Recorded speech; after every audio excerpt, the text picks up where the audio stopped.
Bismillahirrahmanirrahim. Assalamualaikum warahmatullahi wabarakatuh. Pada kesempatan kali ini saya akan menjelaskan mengenai Communication Protocol pada mata kuliah Komunikasi Data.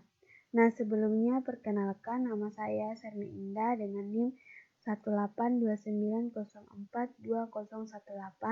dari kelas PTIKA Angkatan 2018. Langsung saja, materi pertama yang saya akan jelaskan yaitu DOSI Model.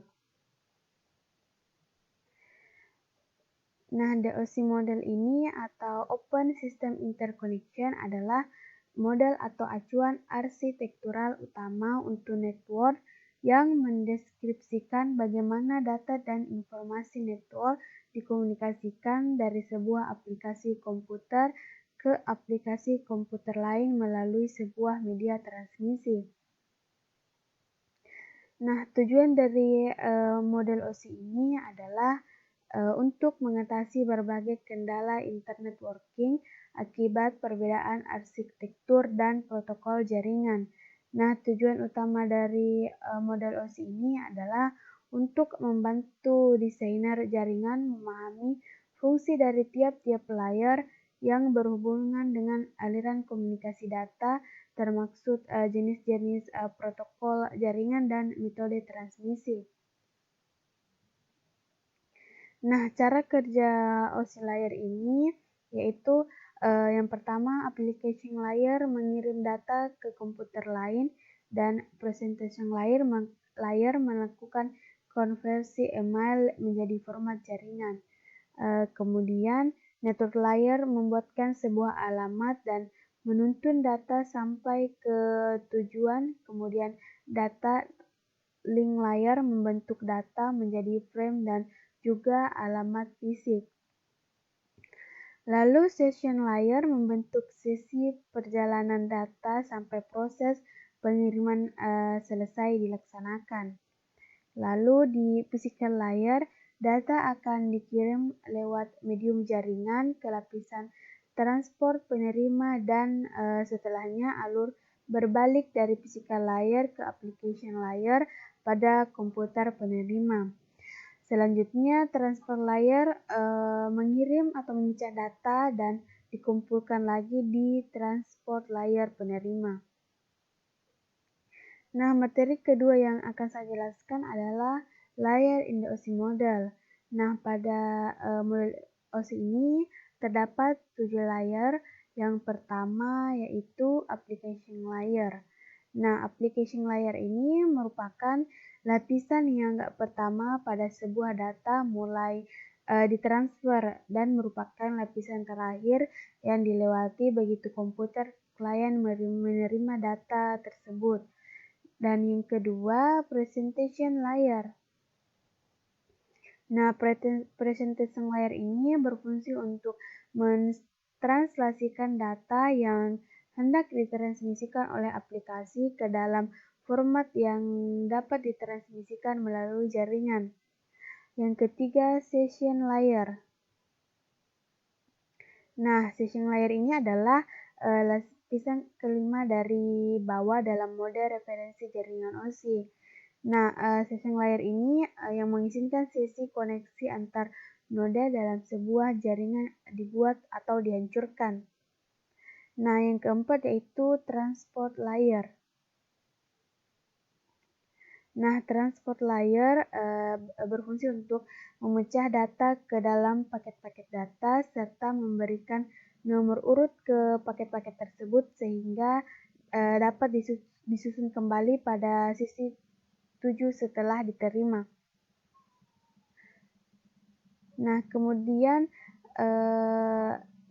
layer selanjutnya adalah network layer.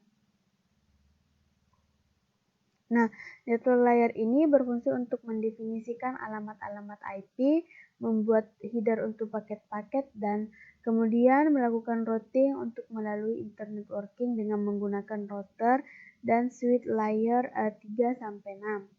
Kemudian yang keenam yaitu physical layer.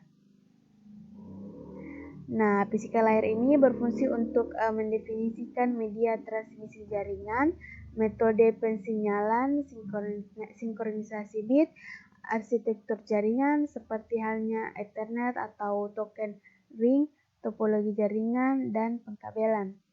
Dan yang terakhir adalah data link layer.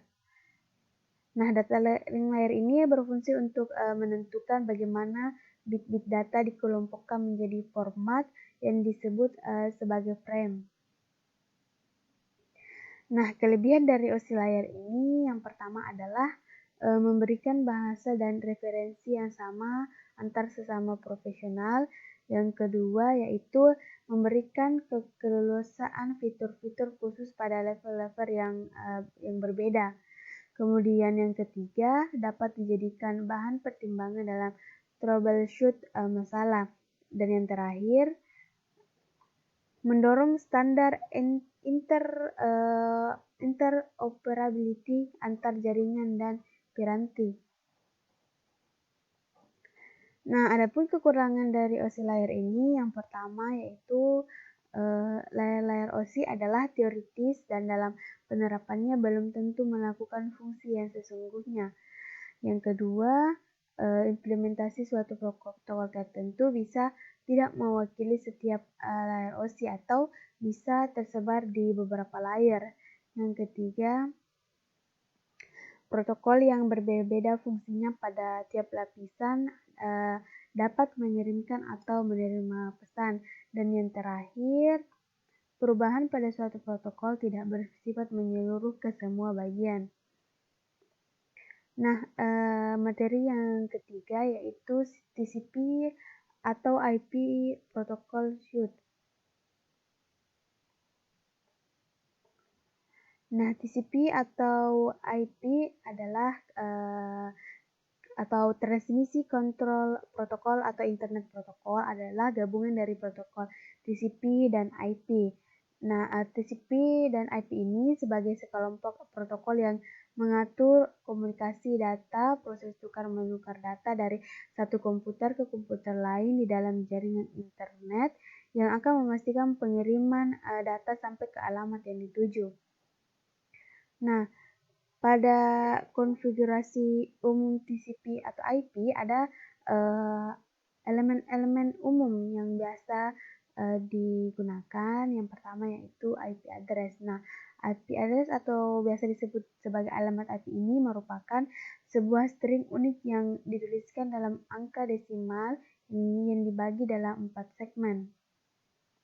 Selanjutnya adalah netmask. Nah, netmask adalah tanda yang fungsinya membagi porsi dari alamat IP yang menunjukkan network dan porsi dari alamat IP yang menunjukkan subnetwork. Yang ketiga, network address. Nah, network address ini mempresentasikan porsi jaringan dari alamat IP. Kemudian yang keempat, broadcast address. Nah, broadcast address ini merupakan alamat IP yang memungkinkan data jaringan dikirimkan secara simultan ke semua host subnetwork.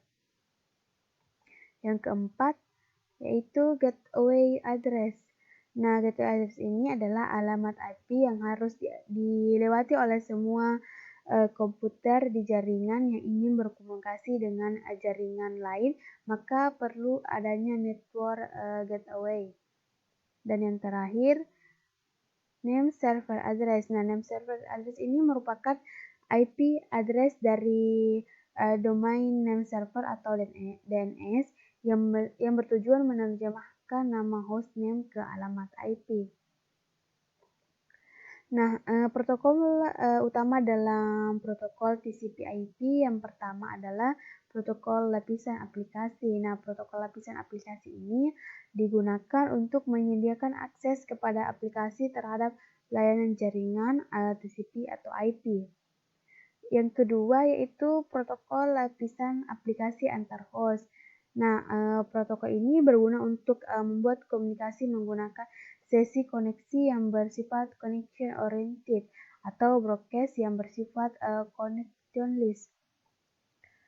Yang ketiga, protokol lapisan network. Nah, protokol ini bertanggung jawab untuk melakukan pemetaan atau routing dan mengenkapsulasi paket-paket jaringan menjadi paket-paket IP. Dan yang terakhir adalah protokol lapisan interface jaringan. Nah, protokol lapisan interface jaringan ini bertanggung jawab untuk meletakkan frame-frame jaringan di atas media jaringan yang digunakan. Nah, materi yang terakhir adalah addressing. Nah, apa sih itu IP address? Nah, IP address adalah alamat yang diberikan ke jaringan dan peralatan jaringan yang menggunakan protokol TCP atau IP. Nah, IP address ini digunakan sebagai alamat dalam hubungan antar host di internet sehingga merupakan sebuah sistem komunikasi yang universal karena merupakan metode pengalaman yang telah diterima di seluruh dunia. Nah, dalam IP address terdapat kelas-kelas atau bagian-bagian dari kelas IP address. Yang pertama adalah kelas A. Nah, di kelas A ini hanya terdapat 128 network IP address dengan jangkauan jaringan dari 0 sampai 127. Kemudian ada kelas B, terdapat 16.384 network IP address dengan jangkauan dari 128 sampai 192. Kemudian kelas C terdapat lebih dari 2 juta network IP address dengan jangkauan dari 192 sampai 223. Yang keempat, kelas D. Nah, kelas D digunakan untuk multicasting, yaitu pemakaian aplikasi secara bersama-sama dengan sejumlah komputer dengan jangkauan lebih banyak dari kelas-kelas sebelumnya, yaitu 224 sampai 239. Dan yang terakhir yaitu kelas E. Nah, kelas E ini merupakan kelas IP address eksperimen dengan jangkauan dari 240 sampai 225. Nah, itulah tadi sedikit penjelasan dari saya. Semoga bermanfaat. Assalamualaikum warahmatullahi wabarakatuh.